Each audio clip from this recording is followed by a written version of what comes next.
welcome to another episode of the MTI Know-How Coffee. As you can see, we are currently in another international Know-How Coffee, and I'm very, very happy to welcome here today my dear colleague Gilles de Groot. He joins us from the Netherlands. Good morning, Gilles. Hi, good morning, Verena, and thanks for having me today. How are you? Do you have your coffee ready?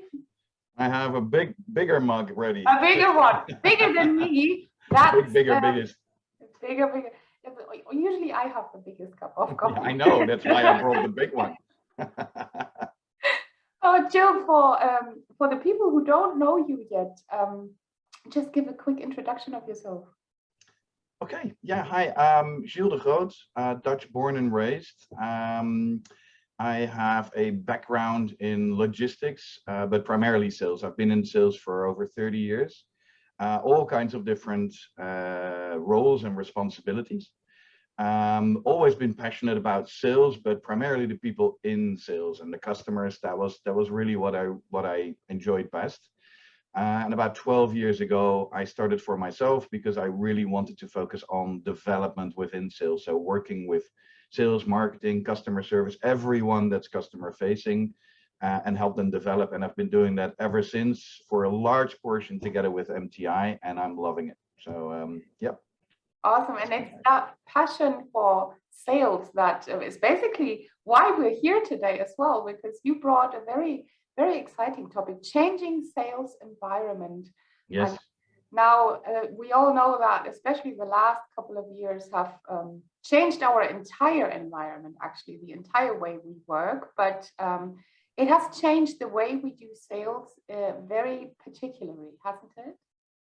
Yeah, absolutely. I think that, you know, sales is always changing, but now with Corona the past couple of years, it has accelerated to a point where we see these big trends that were emerging are now really rapidly evolving, and we have to start responding to it. And that's really what I thought about when you invited me to the Know-How Cafe to talk about these changes and what we can do about it. And in particular, there's three, because there's a lot. But there's, I can imagine there's a lot going on. Yeah, there's a lot going on, but maybe for the sake of time, I would like to focus on three, and I will explain later also why. So first of all, I would like to focus on customer experience is key. So that's the first topic. The second one is embrace technology and digital sales. And the third one is something that we call ABM, that's account-based marketing. Those are the three that I picked for today. Okay, and so out of all the changes and all the trends that we're actually seeing today, why these three? Well, the short answer is because they're trainable. So there's a lot of things going on, but when we look at our responsibility as consultants in development, training and development, these are things that we can really help our customers with, and that we are helping our customers with. That's why I decided to focus on these three. Okay, so then I'm curious. You said customer experience is key. Yeah, absolutely. Customer experience is key, and basically the customer experience, this is a trend that we see, is trumping customer service. Okay. Yep. So, you know, when traditionally customer service is something that organizations focus on a lot, and some people would even say it's the key ingredient to customer experience. That's what I would have said. No, I mean, customer service is, you know, the non plus ultra. Well, I definitely agree with you that it's a very big component and an important ingredient. However, it's not the most important because it's bigger than just customer service. Okay. What we see is that customer experience basically is the key to exceeding customers' expectations. So customer experience is focused on making sure that you do what you promised and that you keep a consistent level of quality, because your brand depends on it. You cannot get away with just being good in customer service, because customer service is just one piece of the puzzle, and usually it's the reactive one. So when things go wrong, customer service gets involved because they get the complaints, and that doesn't fly anymore. You really have to think about the entire experience and how you can control that. and also where you can go beyond just delivering what you promised, but really think about what makes my customer successful and how can I contribute? And that's a different mindset. Okay. So it's really customer success over customer service. Yes. Okay. Yes. Yeah, and that's one of the fascinating things that sales, I think, have been working on for a long time, and with customer-centric sales approaches where you put the customer first. But what you now really see emerging is that you need to make it personal, and you need to the customer experience is basically company-wide. So if sales does a really good job, you're still not there, because the customer will experience great sales, not great experience, because for that you need, as I mentioned already, marketing, sales, customer service, but also HR, hire the right people with the right mindset, operations, finance, everyone who has contact with the customer have to have that same unified focus. And if not, yeah, so you need to approach it a lot more holistically, like not just focus, but yeah, you need to take everything into consideration. Absolutely, absolutely. And the difficulty of doing that is that for marketing, they think about products, and they put the product or the brand in the market. Sales is very focused on the customer. Customer service is very focused on delivering the highest possible service. But if you really want to unify it, how do you still make it personal? Because that's what the new generation wants even more than the current generation. We want things to be personal. You need to address me and not my company as a gray area, because I want to be important. I'm an individual and I want to be recognized as such. So how do you do that? How do you make sure that you personalize everything you do? And there's of course a lot of things out there that we can do and that are trainable, but that's one of the trends that's out there. And the second trend was, I think, embracing technology. Yeah, it's a nice bridge, isn't it? Because yeah, I think we all realize that, hybrid is here to stay. We're definitely going to go back to some sort of, back to the office, back to maybe training on site and physical, but in sales, going to customer visits like 5-6 a day and then that's it. No, I think most salespeople will keep a lot of virtual meetings and have less time in front of their customers face to face. So salespeople have to really start thinking about, how do I divide my time? How do I balance it? But also, how do I approach it? Yeah, I mean, I feel it myself. I'm in sales. How do I reach people? Because it's quite different than even before Corona. I mean, you call people, you can't get them on the phone anymore, and that was, in sales, traditionally, that's what you do, you pick up the phone and you get in contact with people. It doesn't work like that anymore. No, it doesn't. I mean, the multi-channel approach is also something that's here to stay. So you have a lot more ways to connect with customers. And again, you see in the younger generation that they don't want to see salespeople anymore. There's 43% of buyers in business to business today that they don't want to have any interaction with sales on the physical plane anymore. They do their research online. They know everything there is to know, because if you run your company well, you have a good website where everything is available. So how does that change the role for sales? Well, quite dramatically. And the younger people get, the higher that amount is, by the way. So you see that still my generation, the older ones, we still really like to connect and meet. But my kid, he never picks up the phone because he doesn't call. You have to Instagram him, or you have to FaceTime him or something else, but not calling or emailing. He doesn't do stuff like that. So we have to be very, very aware, and we have to realize that everything that we do as a company, we make personal. And you can think about personal videos. You can, if you just call or email with your proposal or with your questions, that's quite boring. If you make a personal video out of it, and so you embrace that digital change, and there's so many cool tools out there that you can use. There's different ways to reaching out to your customers. And can you give an example? We have a question here on LinkedIn. Anne is asking, how do you do it virtually? Please share your experience. What So how do you do what exactly? how do you do it virtually? So, you know, if you can't get in contact with the people anymore, what could be a good, how do you do it? Well, it's almost a bridge to the next topic, which is ABM. Yeah. But the way to do it is to really think about all the channels that are available to you. So you have, of course, your social media, which is very, very powerful. Tools like LinkedIn that we're on now is a very, very powerful tool in business to business. So utilize that. Take the extra account so that you have a lot more visibility. Find out more about people, about what makes them tick. And I'm not talking about they love football or their dog is called Steve, but really that you know in business what might be interesting for them.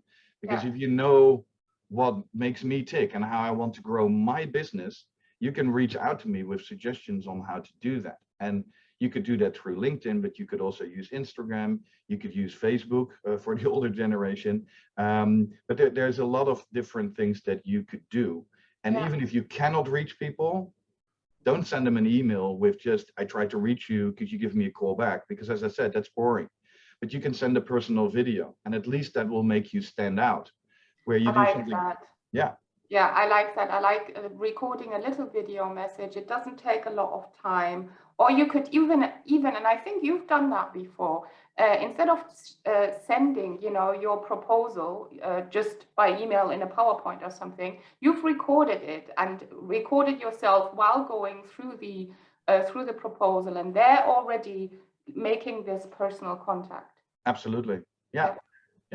And I'm not saying that everyone will love that idea, but you know, you have to try, same as always in sales, trial and error, but realize that there's a lot more out there. And this is also, I think, a really good link to the next topic, account-based marketing. Yeah, what is that? What does that mean? Because in marketing, you know, we try to address like a whole lot of people. But account-based marketing sounds very narrowed down. Yeah, it is quite new, and it comes from the trend that you need to personalize your message and you need to form a unified front to your customers.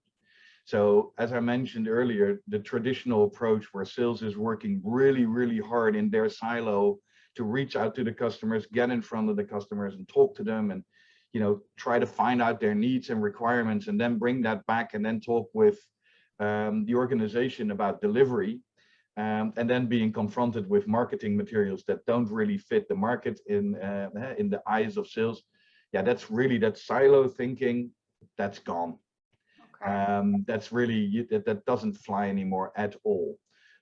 So what you see more and more companies do, and some of the companies that we have at MTI that we can call our customers are doing that more and more. You see that they pull together.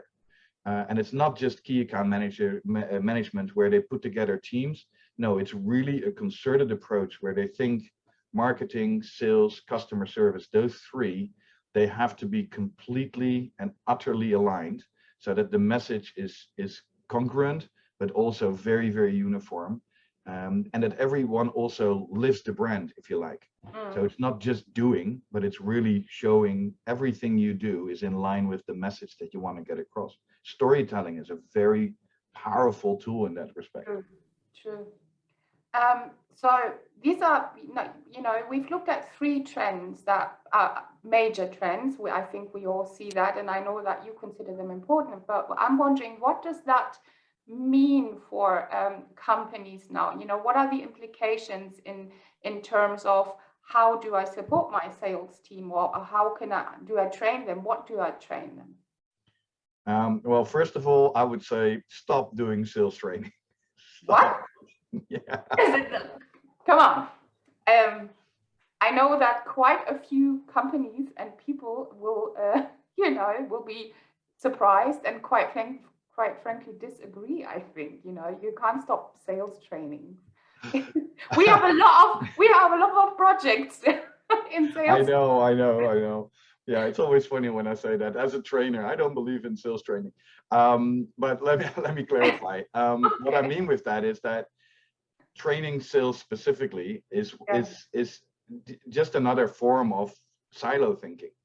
So what I mean with no more sales training is don't just train sales, but make sure that every training that you do, which is about customers and the customer experience, put people together, make teams in the training where sales, marketing, service, but also the less obvious organizations within your company.